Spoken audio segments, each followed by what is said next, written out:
victims in all our favorite horror movies and show you how they were made. I'm Jim Z. Janice, and today we're looking at Prom Night, a Canadian film released in 1980. Prom Night is one of those early slashers, very obviously influenced by Halloween. Its title is a holiday or event, and it stars Jamie Lee Curtis, right in the middle of her Scream Queen run that included the first two Halloweens, The Fog and Terror Train. Slashers are pretty hit or miss with me, though I do like the early ones that have an artistic edge to them, like Happy Birthday to Me, Tourist Trap, New Year's Evil, and My Bloody Valentine. Like I said, a lot of holidays in there. I'm glad to say Prom Night fits in with that upper echelon, thanks in part to its other obvious influence, giallo films. The Italian proto-slasher subgenre often featured stylized filmmaking and killers in black masks with sharp objects. All of that is present in Prom Night, buttressed by a bunch of natural performances, even if most of the characters aren't all that defined. But they feel like they're actual friends, and it makes the movie more mature than you might expect. Sure, it can get a little slow, but hey, it's got like a 3-minute disco dance sequence, and a guy who calls himself Slick. I can't be mad at it. As with many slashers, Prom Night gave way to a franchise. Hello, Mary Lou Prom Night 2 is fucking incredible. A bizarre supernatural Carrie ripoff that has absolutely nothing to do with the first film. Prom Night 3, The Last Kiss, follows Mary Lou again and becomes a full-on comedy slasher with mixed results. Prom Night 4, Deliver Us from Evil, is its own weird fucking thing, and then there was a remake in 2008,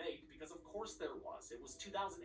For now, I'll only look at the original and part 2, because they're great. Maybe in the future I'll cover the cheap ones and the remake. They're worth watching though. Even if they're dated, they've got charm, for the most part. These movies are a flavorful part of horror history. They deserve to have their kills counted. And if this first one's good enough for Jenna Ortega, it's good enough for you, okay? It's just a proper way to do a slasher. Like, if you ever needed some sort of guiding light, I think Prom Night is a really, really great one.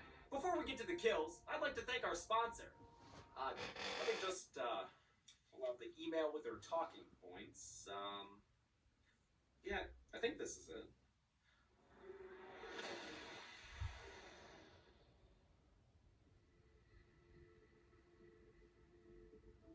It's been 6 years since that day.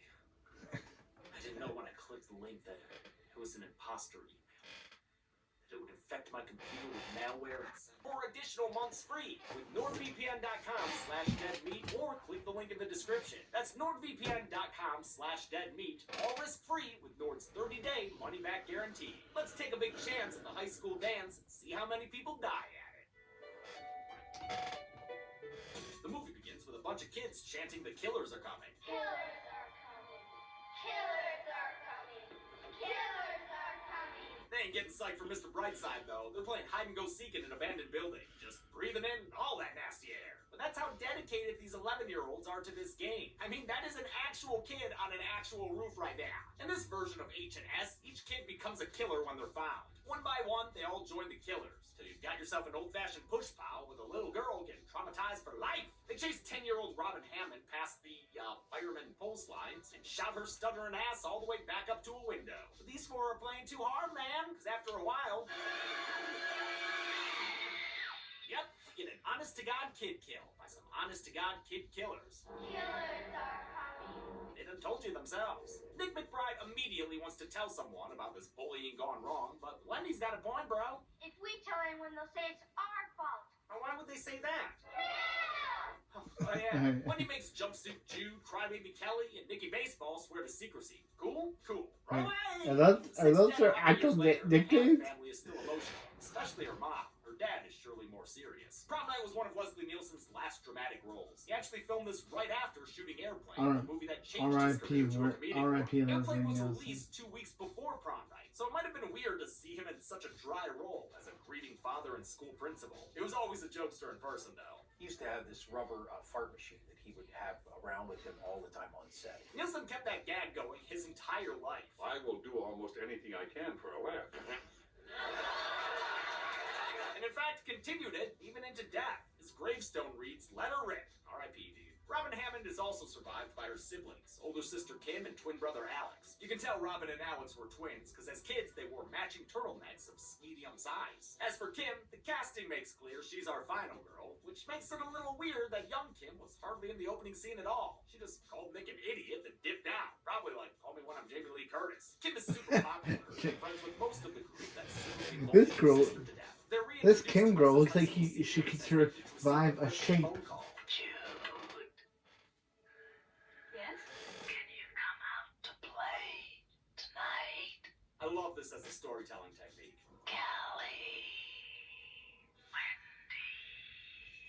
a creepy and effective way to show you who's who now that they're all grown up. We don't all have a list of names like their caller does, you know? Director Paul Lynch was told to come up with a holiday horror movie by Irwin Yablans, the producer who made Halloween. A billboard inspired the prom night idea, which was married to a childhood revenge storyline from Bob Guza in a screenplay written by William Gray. Yablans didn't end up getting to produce, though. It was sniped by Peter R. Simpson, who wanted to cast Eve Plum from the Brady Bunch as Kim. Lynch pushed for Jamie Lee Curtis, knowing she was the better option to lead this cast of high school students. They go to Alexander Hamilton. She did survive a mass killer in Halloween.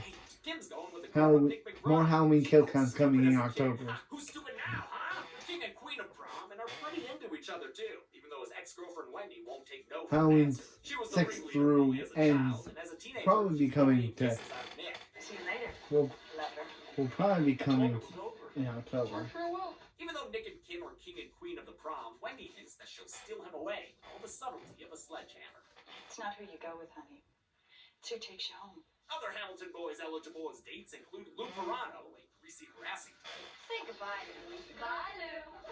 Drew Shinnick, Kelly's boyfriend, who's constantly trying to get into her pants. And Seymour Crane, aka Slick, whose main pitch seems to be, I have a van. Now, since prom night is Giallo adjacent, let's get a cop plot going up in this bitch. This one follows Nick's dad, Police Lieutenant McBride, as he tracks down a guy named Leonard Murch who just escaped a mental institute. 6 years ago, the schizophrenic child molester Murch was wrongfully accused as the one responsible for Robin Hammond's death. McBride and his cops chased the guy down and lit him on fire as retributive justice. He got the full Fred Krueger treatment. Now that he's escaped, Murch has got McBride so hard-boiled, he's doing film noir narrations. I've got to get that bastard before he butchers someone else.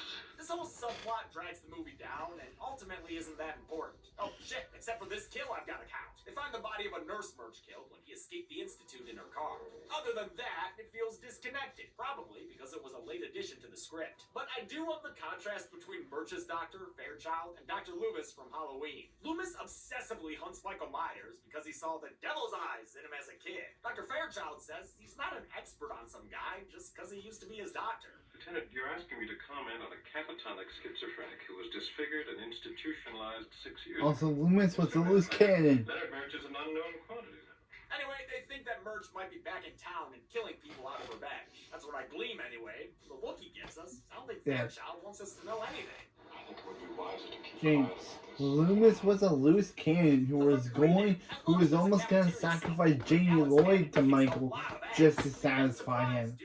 So, how can we say this guy and this doctor and Dr. Loomis? He wasn't the one who started it by forcefully kissing Kim in a ski mask, the little criminal. Lou would eventually go on the other side of the law, where he tragically witnesses Edwin partners succumb to a sugary death. There's another red herring subplot with the school janitor, Mr. Sykes. Again, it takes up screen time and doesn't do anything besides give us a butt to look at. I normally wouldn't mention it at all, except this lip licker is played by Robert A. Silverman, a Canadian actor who is in a bunch of Cronenberg stuff and Jason X. There, he played the bizarre Dieter Perez, who had that Skype scene with the professor. Perez was part of our podcast ranking the Friday the 13th side characters, so I had to mention him. He was fucking weird. Kim and Nick officially become an item at the nearby bluffs. I love the crane shot they have of this location, though I wonder whose bright idea was to build a school right next to a cliff. And, you know, I gotta say, Nico is kind of a sicko. Dude's kissing on a girl whose little sister he secretly killed as a kid. He tells Kim that he remembers her sister's death. Yeah, he probably thinks about it in the morning when the alarm gives out a warning, out the corner of his eye, seeing that little girl fly. But before he can confess, he's saved by the bell. Scored by Nick when he links up with Lou and takes him to a burger shop so he can order a bit of butt cheek. It's also so they can scheme. This is the Carrie portion of the film, with Lou as a sort of Cro-Magnon Travolta. They're planning a prom prank to get back at the Hammonds, while at the same time someone else is plotting payback against Wendy and Jude and Kelly. They all find torn-out yearbook photos in their lockers alongside glass shards. The night of the dance lines up with the anniversary of Robin's death, which is why Kim's mom is so absent-minded and sad. Kim and Alex seem to be doing okay, though. They get ready for the big dance as Nick waits downstairs, reflecting on how deranged it is he's dating a girl whose little sister he killed. Wendy's ready to kill again tonight, judging by that little red number she's got on. Things so slinky it crawled down a whole damn staircase. Too bad Lou's lacking the same sort of style. What the hell is this? Where's your suit? In the trunk. Ouch, you gotta ride with the boys in the back too? They're off to a romantic evening for show. This prom is disco as fuck, baby. We're talking many a feathered hairstyle and four all over that floor. Good thing this movie came out right as the genre died. The ladies arrive with their dates, be them popular prom king or bandman Slick. I'm Slick. So notice. A token. Slick for real though. Slide Nick that J. Nice. Wendy and Lou arrive in all their resplendent glory, prompting Kim and Nick to go on the defensive and show them up with a dance. With assistant DJ Alex's help, the disco-rific song Prom Night begins, starting a dance sequence that goes on both way too long and not nearly long enough. It's 3 minutes straight of Kim and Nick cutting a rug, and I love it. I also love Zorn's parody in the Halloween They Talk. Despite her star power from Halloween and her Scream Queen lineage, Jamie Lee Curtis had to audition to get the role. Part of why she got it was her dancing skills. No wonder, Wendy and Lou can't exactly keep up. This extensive dance was choreographed by director Paul Lynch's sister and practiced by the actors for 10 days before they shot it. It's heavily influenced by John Travolta and Saturday Night Fever. On set, the cast danced to major disco hits they couldn't afford the rights to, so composers Paul Zaza and Carl Citrer had to write 6 disco songs in less than a week. They were told to make them as close to the hits as possible. I want you to come close enough that we get sued, but not close enough that they win. We ended up getting sued. Yeah, probably because of this song. You really wrote that and thought, I will survive a lawsuit? Kelly and her horny boyfriend Drew sneak off to the locker room, but when she pauses the action out of discomfort, he turns into a real asshole. What are you, fairy tale princess? He leaves her with his rose, which is kind of sending mixed signals, TBH. What's crystal clear, though, is that Kelly's the next to go on the kill count. The masked killer approaches from behind and uses a mirror shard to slit her throat just off screen. Sorry, Kelly. Sucks that you died. And sucks that Drew's already got another date. Meanwhile, Jude is also getting that prom theme. When the Chevy is shaking, don't go mistaking it for anything but a good time. These two are cute together, especially when they admit they're each other's first time. But lest we forget, Jude still helped bully that little girl to death 6 years ago. That's why the van doors open and Jude gets stabbed to death in the neck with a glass shard by the killer. Slick shouts and punches the killer away, but he ain't getting out of here without a short little stunt scene. Well, actually, the truth of it is, Slick ain't getting out of here at all. The killer causes him to drive his van off the bluff in an awesome vehicle stunt that sees the van burst into flame, incinerating Slick. God damn, I love when old movies toss vehicles off cliffs.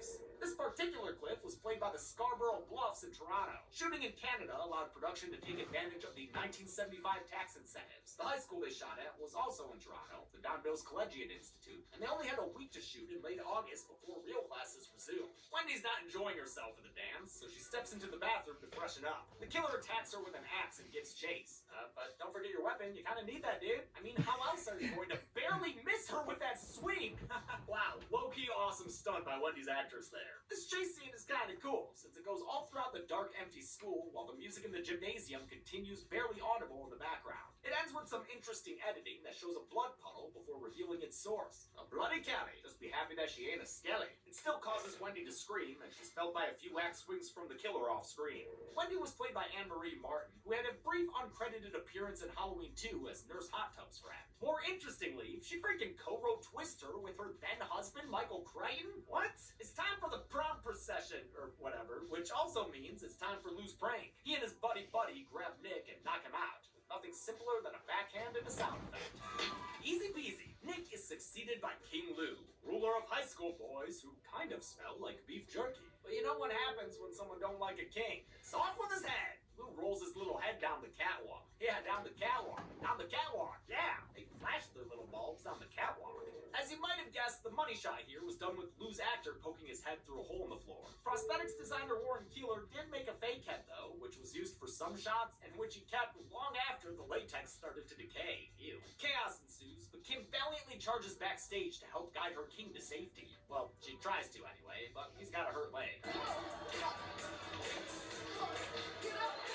Kim, you gotta be more forceful. Like how Pam was with Reggie in Friday 5. As they live away, the killer leaps out.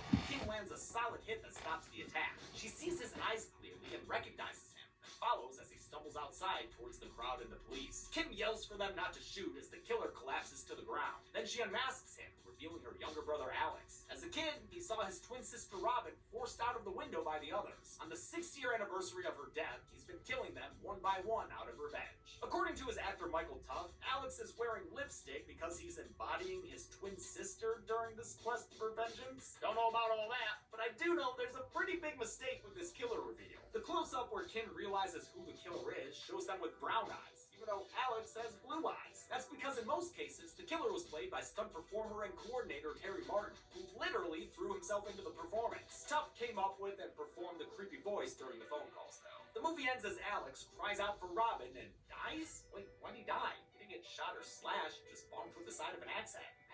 Whatever. It's not how many bodies he takes. What? That's the most randomest death I've seen. He didn't get shot or nothing. He just...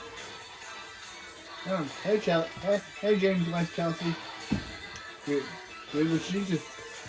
that she's just in this video out of nowhere. that was random that James just brought his wife to the video out of nowhere. I guess she also works. I guess she also. Rare red majority pie chart. In fact, out of the 30 other kill counts I've done with 8 kills, only one of them has had this ratio. Freaking Treevenge. Hey, watch the Treevenge kill count, please. With a runtime of 93 minutes, Prom Night had a kill on average of 11.63 minutes. I'll give the Golden Chainsaw for coolest kill to Lou for sure. Great method, great presentation. It deserves center stage. Dog Machete for lamest kill absolutely goes to Wendy. She's the queen bee and gets killed off screen? Highly unsatisfying. And that's it. Prom Night came out in 1980 and helped solidify Jamie Lee Curtis as a Scream Queen. The sequel that came 7 years later would be a whole lot more insane and completely disconnected. I'll show you that batshittery next week. But until then, I'm James A. Janice. This has been the Kill Count. On the next Kill Count. The prom. It's an evening filled with glamour and excitement. Oh, I am gonna look so hot. But there are certain considerations one must abide by to make sure the night is fun for everyone. It's my duty. I'm a teenager. First, it is the young man's responsibility to provide refreshments. A potato. Nature's perfect vegetable. It's the young lady's duty to be courteous in all her actions. You shut your fucking mouth, bitch! Of course, we understand you may be fighting teenage hormones or possessions by prom queens from the 50s. She talks like Lady Elvis Presley. Still, please try to avoid getting lost inside of chalkboards. Oh, gee. Or having unsavory relations with your relatives, or rocking horses. Hey, give her a break, guys. I mean, she's What is this As sequel? for girls with clothes, always remember to be gracious when asking for what you want. Will you me? What? Huh? Keep the bitch in motion picture. Hello, Mary Lou, prom night 2. I loved every minute of it. And on Friday, don't forget to wear your prom dress for the kill count. Only on Dead Meat. I don't know what we got here. Such a strange.